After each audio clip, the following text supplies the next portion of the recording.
South Africa's elite Hawks police unit has opened a preliminary investigation into the involvement of local officials in the payment of what U.S. prosecutors call a $10 million bribe to a FIFA executive to secure the 2010 World Cup. South African sports officials have acknowledged authorizing the payment $10 million to Jack Warner, former head of soccer in the Caribbean and North and Central America, but say the money was a donation for development projects, and not a bribe. Warner is one of 14 senior soccer officials and businessmen indicted by the United States on charges of corruption which have shaken the world's most popular sport. U.S. authorities say he and other officials plan to keep the money, in return for delivering votes to host the World Cup in South Africa.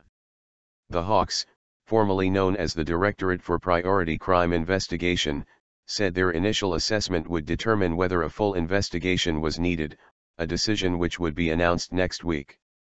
The preliminary investigation will reveal whether or not we will have an investigation, said Hawks spokesman Brigadier Hangwani Mulaudzi. If the investigations reveal there is a case to be answered, we will then inform other stakeholders in the justice system. Freedom Front Plus, a small right-wing political party that advocates for South Africa's formerly dominant white minority, said on Thursday it had submitted an affidavit asking the Hawks to investigate the South African Football Association. We are hoping to understand what happened and also get an explanation from local football officials, Jennifer Rothenbuch, the legal advisor to the party told Reuters. We ask specifically that they look at SAFA officials involved. On Wednesday, Sports Minister Fikile Mbalula confirmed the contents of a leaked letter from the SAFA which said money originally intended for organizing the 2010 World Cup had been paid directly to Warner.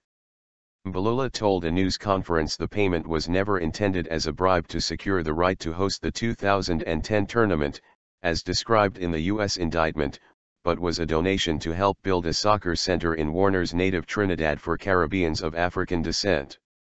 World Cup 2010 organizing committee members had been expected to appear at the news conference but did not turn up.